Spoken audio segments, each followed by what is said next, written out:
අද අපි කතා කරමු අලුත්ම iPhone 17 Pro models දෙක ගැන. සාමාන්‍යයෙන් වෙනද iPhone series එකක් රිලීස් කරපුවාම ඒකේ base model එකයි Pro model එකයි අතර ගොඩක් ලොකු gap එකක් තියෙනවා. දැන් මේක හැම පැත්තෙම වගේ කලින් අවුරුදු වල ආපු Pro models level එකටම base model එක ගෙනල්ලා තියෙනවා. ඒත් එක්කම ඔයාලට මතක නම් සහ ඔයාලා පහුගිය අවුරුදු වල Pro models පාවිච්චි කරලා තිබ්බනම් දැකලා ඇති ගොඩක් මට සිලුටු සියුම් ලස්සන attractive design එකක් සහ color set එකක් ආවා Pro models වලට. නමුත් මේ අවුරුද්දේ ඒක හාත්පසින්ම වෙනස් කරලා ඒ ඇට්‍රැක්ටිව් ගතිය සහ සියුම් මටසිලුටු ගතිය එන ෆෝන් එකක් වෙනම රිලීස් කරලා තියෙනවා. එතකොට මේ iPhone series එකක් පැහැදිලිව බලපුවහම කැටගරි 3කට Apple සමාගම විසින් වෙන් කරලා තමයි මේ සැරේ ඒවලා තියෙන්නේ. ඒ කියන්නේ සාමාන්‍ය users-ලාට Pro experience එකක් ලැබෙන සාමාන්‍ය base model එක සහ iPhone එකක ලස්සන sleek ගතිය, අමුතු ලස්සන ගතියට කැමති අයට iPhone Air එක සහ අද අපි කතා කරන iPhone 17 Pro series එක ඒ දෙගොල්ලන්ටම නෙමෙයි ගොඩක් වෙනස් විදිහේ audience එකක් තමයි Apple සමාගම මේ සැරේ target කරලා තියෙන්නේ කියලා අපිට හිතන්න පුළුවන් සාක්ෂි කිහිපයක්ම තියෙනවා. ඒ කියන්නේ iPhone series එකක Pro models ගොඩක් දුරට action camera එකක් එහෙම නැත්නම් Pro level එකේ production camera එකක් මට්ටමට අරන් එන්න Apple සමාගම උත්සාහ දරන බවක් තමයි අපිට පේන්නේ. ඉතින් මේ වගේ සාමාන්‍ය කෙනෙක් පාවිච්චි නොකරන features ගොඩකට අපි ගෙවලා Pro models එකක් ගන්න එක අපිට ඇත්තටම worth. මේවා ඇත්තටම අපේ සාමාන්‍ය ජීවිතයේ එදිනදා phone එකක් පාවිච්චි කරද්දී අපිට useful වෙනවද? ඉතින් ඒ ප්‍රශ්න වලට ඔයාලට උත්තර දැනගන්න පුළුවන් මේ වීඩියෝ එක ඉවරනකම් බලුවොත්. මේ වීඩියෝ එකට ප්‍රධාන අනුග්‍රහය දක්වන්නේ Bybit platform එක.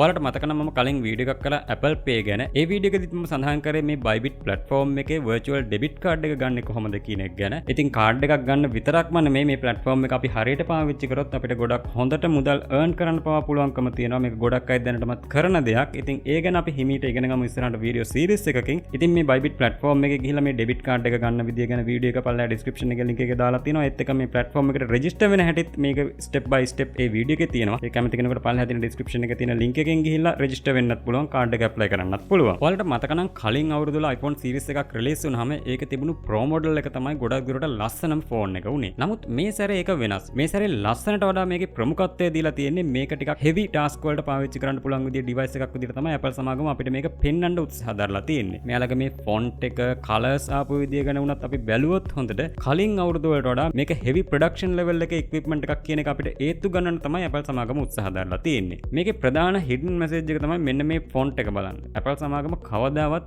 iPhone launch එකකදී මේ වගේ ෆොන්ට් එකක් පාවිච්චි කරලා නැහැ. මේ වගේ ෆොන්ට් එකක් සාමාන්‍යයෙන් පාවිච්චි වෙන්නේ heavy task එකක්. එහෙම නැත්නම් ගොඩක් බර දෙයක් අඟවන්න වගේ තමයි මේ වගේ ලොකු ෆොන්ට් එකක් පාවිච්චි වෙන්නේ. ඒ වගේම හොඳට බලන්න මේකේ colors දිහා. සාමාන්‍යයෙන් iPhone 14, 15 ඊට කලින් ආපු iPhone series එකේ වුණා colors කිහිපයක් ආවා. එහෙම නැත්නම් මේකේ දිලිසෙන ගතියක්, එහෙම නැත්නම් ආකර්ෂණීය ගතියක් තිබුණා Pro models වල. මොකද මේක තමයි තාක්ෂණය අතින් ඉහළම ෆෝන් එක වුණේ ඒ අවුරුද්දේ රිලීස් කරන. ඉතින් මේ අවුරුද්දේ එහෙම නෙමෙයි. මේ සැරේ color එකකට කියලා තියෙන්නේ මේ ඇස් කඩාගෙන යන දීප්තියකින් යුක්ත මේ cosmic orange කියන අලුත් color එක විතරයි. අනිත් දෙක blue සහ white ගතියට පෙනෙන colors දෙකක් වගේ තමයි තියෙන්නේ. නමුත් කලින් අවුරුදු වල මෙහෙම නෙවෙයි. කලින් අවුරුදු වල අපිට තෝරගන්න colors කිහිපයක්ම තිබුණා. ඔයාලට මතක නම් iPhone 14 Pro models වල ආපු deep purple color එක, iPhone 13 Pro වල ආපු මේ blue color එක වගේ ඒවා කොච්චර ලස්සනද කියලා මතක ඇති. නමුත් මේ සැරේ Pro models වල එහෙම ලස්සනක් නැහැ. මේක තියෙන්නේ ටිකක් හැඩි දැඩි රළු පෙනුමකට තමයි මේක හදලා තියෙන්නේ. හරියට action camera එකක් එහෙම නැත්නම් production camera එකක් level එකට තමයි මේ iPhone 17 Pro models අපිට එලි දක්වලා තියෙන්නේ. මේ පෙනුමටම ගැලපෙන features තෝගයකුත් මේක ඇතුලේ තියෙනවා. මොකද මේක සාමාන්‍ය දෙයක් නෙමෙයි. මේක video production කරන කෙනෙකුට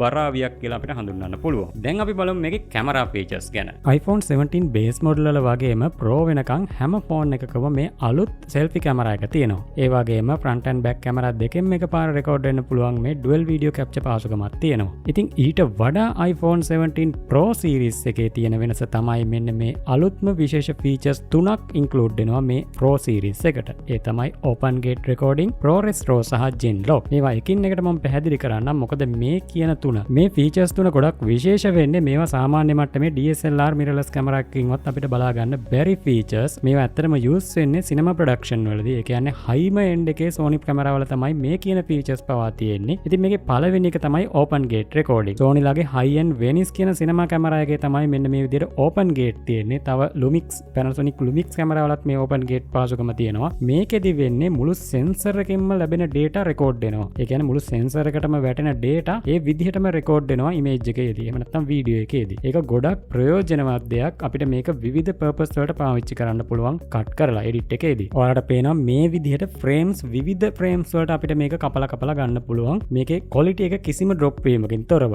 පොඩිම detail එක පවා අපිට මේක zoom කරලා ගන්න පුළුවන්. එහෙම නැත්නම් TikTok, Facebook වගේ ඕනම platform එකකට දාන්න පුළුවන් වෙන විදිහට මේකේ accept ratio එක අපිට වෙනස් කරලා ගන්න පුළුවන් මේ open gate recording තියෙනවා නම්. ඉතින් මේ වගේ ගොඩක් high end එකේ cinema production camera වල භාවිතා වෙන features පවා මේ අලුත් iPhone 17 Pro සහ Pro Max phone වල camera වලට include කරලා මේ පාරේ වල තියෙනවා. ඊළඟ feature එක තමයි මේ ProRes RAW කියන එක. ProRes RAW කියන්නේ sensor එකට වැටෙන හැමදේම මෙයා record කරගන්නවා. කලින් open gate එකේදී මුළු sensor එකම record කරගන්නවා වගේම තමයි මේකෙදි sensor එකට වැටෙන හැම detail එකක්ම මෙයා record කරගන්නවා. හොඳම උදාහරණය තමයි මේ වගේ ලොකු දැලකින් මාළු අදිද්දි පොඩි මාළු ලොකු මාළු හැම දෙයක්ම මේකට අහු වෙලා එනවා වගේ තමයි අර විදිහට ProRes RAW වලින් record වෙනකොට පොඩි detail එකක් පවා exposure එකේ එහෙම නැත්නම් lighting condition වල පොඩි detail එකක් පවා හැමදේම ඕන එකයි එපා එකයි හැමදේම record වෙනවා. ඉතින් එතකොට production එකේදී අපිට පුළුවන් අවශ්‍ය කොටත් අරගෙන අනවශ්‍ය කොටස් ඉවත් කරන්න. මේ ProRes RAW file එකක් එක විනාඩියක් GB 16ක් වගේ ලොකු ප්‍රමාණයක් වෙන්න පුළුවන්. ඊළඟ එක තමයි මේ Genlock කියන එක. මේක සරලව පැහැදිලි කළොත් මේ Genlock කියන එක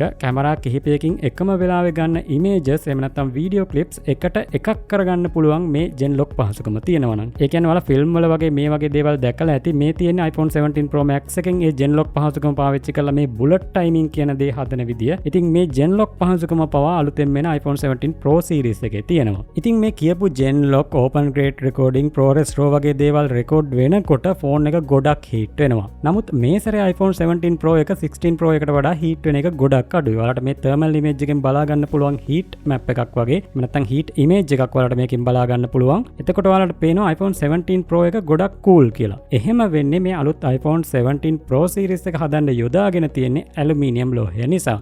මේ ඇලුමිනියම් සැකිල්ලක් එහෙම නැත්නම් ඇලුමිනියම් chassis එකක් තමයි අලුත් 17 Pro එක එහෙම නැත්නම් Pro Max එක දෙකටම යොදාගෙන තියෙන්නේ. ඉතින් මේ නිසා ගොඩක් දුරට මේක ඇතුළේ generate වෙන heat එක එළියට විහිදිලා යනවා. ඒ විතරක් නෙමෙයි මේකේදී අලුත්ම cooling system එකක් එහෙම නැත්නම් vapor chambering cooling system එකක් මේකේ තියෙනවා. ඒ කියන්නේ ජල වාෂ්ප වලින් phone එක ඇතුළත සිසිල් කරනවා. එතකොට අර වගේ ගොඩක් ලොකු production එකක් ඇතුළේ වෙනකොට දැනෙන heat එක එහෙම නැත්නම් ඒ බර heavy heat එක එළියට විහිදිලා යනවා වගේම ඇතුළතදීත් ඒක cool වෙනවා මේ vapor chambering cooling system එක නිසා. ඉතින් ඔන්න ඕක නිසා තමයි මේ සැරේ iPhone 17 Pro series එකට ඇලුමිනියම් යොදාගෙන තියෙන්නේ. නමුත් මේ ඇලුමිනියම් යොදා ගැනීම එච්චර හොඳ දෙයක් වෙන්නේ නැහැ durability එක ගත්තොත්. මොකද ගොඩක් users නම් මේ වෙද්දි complain කරලා තියෙනවා ඇලුමිනියම් වලින් phone එකේ මේ විදිහට dents ඇති වෙනවා එහෙම නැත්නම් iPhone එකේ color එක හීරනවා කියලා මේ ඇලුමිනියම් ලෝහය යොදාගත්ත එකෙන්. මේකේ battery එක කොහොමද? battery එකේ නම් මේ සැරේ ටිකක් වෙනසක් වෙලා තියෙනවා. ඒ කියන්නේ eSIM models වලට වෙනම battery capacity එකකුත් සාමාන්‍ය SIM එකක් දාන්න පුළුවන් models වලට වෙනම battery capacity එකකුත් වගේ අපිට විශේෂත්වයක් මේ සැරේ බලා ගන්න පුළුවන්. eSIM විතරක් තියෙන Pro Max model එකේ battery capacity එක milliampere 200ක් විතර වැඩි normal එකට වඩා. ඒ කියන්නේ SIM version එකට වඩා eSIM version එක ගන්න කෙනෙකුට තව පැය 2ක් විතර වැඩිපුර battery ආයු කාලයක් ලබා ගන්න පුළුවන්. ඒ විතරක් නෙමෙයි Apple රහසින් තව වැඩක් කරලා තියෙනවා. කලින් තිබුණු 20 watt charger එකෙන් මම අලුත් iPhone 17 Pro series එක charge වෙන්නේ ටිකක් slow.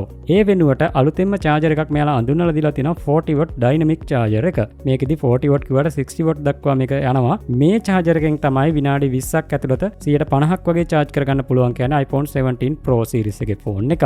ඉතින් overall ගත්තාම මේ සැරේ iPhone 17 Pro සහ 17 Pro Max කියන්නේ සාමාන්‍ය කෙනෙකුට නම් එච්චරටම වැදගත් වෙන phone එකක් නෙවෙයි. මේක overkill phone එකක් වෙනවා සාමාන්‍ය කෙනෙකුට. ඉතින් සල්ලි තියනවා නම් ගත්තට ප්‍රශ්නයක් නැහැ. නමුත් ඔයා content create කරනවා නම් video production කරනවා නම් මේක ඇත්තටම ඔයාට හොඳ බරාවියක් වෙනවා. මේක හරියට පාවිච්චි කරනවා නම් ඔයාට ඔයාගේ contents හොඳ level එකකට කියන්නේ ඔයාට Hollywood movie එකක් මට්ටමට පවා මේකෙන් අරගෙන යන්න පුළුවන් ගොඩක් හොඳ quality එකක් මේ සැරේ එවලා තියෙනවා. ඉතින් මේකේ full capacity එකෙන්ම නම් ගොඩක් අය ලංකාවේ පාවිච්චි කරන්නේ නැති වෙයි. ගොඩක් අය මේක ගන්නේ phone එක iPhone 17 Pro එකක් හෝ Pro Max එකක් තියෙනවා කියන්නේ. නමුත් ඒක overkill එකක් වෙනවා සාමාන්‍ය කෙනෙකුට. ඉතින් Pro එකක් ගන්න යන කෙනෙකුට මේ සැරේ ඇත්තටම දෙපාරක් හිතලා බලන්න පුළුවන්. ඇත්තටම මට මේක අවශ්‍යද එහෙම නැත්නම් base model එකක් ඇතිද කියලා. මොකද base model එකේ වුණත් මේ සැරේ කියන්න තරම් අඩුපාඩුවක් නැහැ. ඔක්කොම හොඳ features තියෙනවා. 120Hz display එකක් තියෙනවා. හොඳ camera system එකක් තියෙනවා. ගොඩක් හොඳ features එකතු වෙලා තියෙනවා සාපේක්ෂව අඩු මිලකට. පෞද්ගලිකව මට ගත්තාම නම් මේ කරපු දේ ගොඩක් වාසි. සාමාන්‍යයෙන් මම වගේ content creator කෙනෙකුට මොකද මම කැමරාවක් පවා use කරන්නේ නැහැ තාමත්. phone එකෙම තමයි මේ වීඩියෝ එක shoot වෙන්නේ 16 Pro Max එකෙන්. ඉතින් ඔයාලට ඇත්තටම මොකද හිතන්නේ මේ iPhone 17 Pro series එක ගැන? ඔයාගේ ආසම color එක මොකක්ද?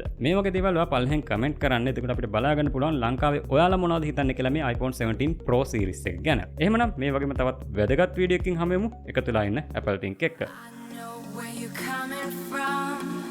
A long road and the money's gone.